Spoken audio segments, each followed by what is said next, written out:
ഈ ബൈബിളിൽ പറയുന്നുണ്ട്, പ്രാർത്ഥനാലയം എന്ന് വിളിക്കപ്പെടേണ്ട ദേവാലയം നിങ്ങൾ കള്ളന്മാരുടെ ഗുഹയാക്കിയിരിക്കുന്നുവെന്ന്.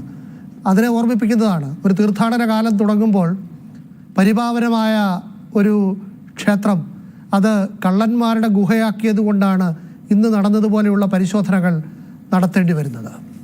ഹൈക്കോടതി നേരത്തെയുള്ള ഉത്തരവിൽ ചൂണ്ടിക്കാണിച്ചിട്ടുള്ള 5 പരിശോധനകൾ നടത്തുന്നതിനാണ് ഇന്ന് പ്രത്യേക അന്വേഷണ സംഘം ഈ പാളികൾ ഇളക്കി മാറ്റിയതും അവിടെ പരിശോധന നടത്തുന്നതും. യഥാർത്ഥത്തിലുള്ള പാളികൾ ഒറിജിനൽ അല്ല, ഡ്യൂപ്ലിക്കേറ്റ് ആണെന്ന സംശയം തുടക്കം മുതലുണ്ട്. ഇപ്പോഴും ആ സംശയം തന്നെ ബലപ്പെടുകയാണ്. തെളിവുകൾ വരട്ടെ. ഈ സർക്കാർ ഇപ്പോൾ ശബരിമലയിലെ ഈ സ്വർണ്ണക്കൊള്ളയിൽ പ്രതിസ്ഥാനത്ത് നിൽക്കുകയാണ്. 1-ാം പിണറായി സർക്കാരിന്റെ കാലത്തും 2-ാം പിണറായി സർക്കാരിന്റെ കാലത്തും ഇതിന്റെ ആവർത്തനമാണ് നാം കണ്ടത്. പക്ഷെ സത്യം പുറത്തു വരാൻ ഇവർക്ക് ആഗ്രഹമുണ്ടോ? ഇല്ലെന്ന് വിശ്വസിക്കേണ്ടി വരും. അല്ലെങ്കിൽ UDF സർക്കാരിന്റെ കാലത്ത് കശുവണ്ടി വികസന കോർപ്പറേഷനിൽ നടന്ന പെരും കൊള്ള 500 കോടിയുടെ കൊള്ളയാണ്. അതിൽ പ്രതിസ്ഥാനത്ത് നിൽക്കുന്നത് കോൺഗ്രസ് നേതാവ്, INTUC നേതാവ് ആണ്. അങ്ങനെയുള്ള R ചന്ദ്രശേഖരൻ പ്രതിയായ കേസിൽ പ്രോസിക്യൂഷൻ അനുമതി കൊടുക്കുന്നില്ല.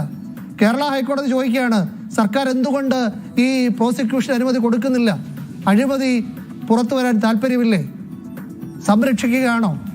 ഒരനക്കവുമില്ല. R ചന്ദ്രശേഖരനെ സംരക്ഷിക്കേണ്ട ബാധ്യത പിണറായി വിജയൻ എന്തിനാണ്? 500 കോടിയുടെ അഴിമതി INTUC നേതാവിന്റെ നേതൃത്വത്തിൽ നടത്തിയിട്ടുണ്ടെങ്കിൽ അത് പുറത്തു വരട്ടെ. പക്ഷെ അതുപോലും സാധ്യമല്ലാത്ത വിധം ഇവരുടെ ബന്ധം വ്യാപിച്ചു കിടക്കുന്നുണ്ടെങ്കിൽ, കൊള്ളയിൽ ഇവരൊക്കെ ഒക്കെ ചങ്ങാതിമാരാണെങ്കിൽ, ശബരിമലയിലെ ഈ ഒരു പൊടി സ്വർണം പോലും പോകില്ല എന്നൊക്കെ MV ഗോവിന്ദൻ പറയുന്നതിന് എന്തർത്ഥമാണുള്ളത്? അവരുടെ കാലത്ത് മൊത്തമായി മോഷ്ടിച്ചു കൊണ്ടുപോയിട്ട് ഒരു തരി പോലും വിട്ടുകൊടുക്കില്ല എന്ന് പറയുന്ന വിപ്ലവ വാദാടിത്തം പോലെ ഉള്ളൂ ഇതൊക്കെ. സത്യം പുറത്തു വരാൻ കോടതി ഇടപെടട്ടെ, ആ അന്വേഷണം അങ്ങനെ പോകട്ടെ.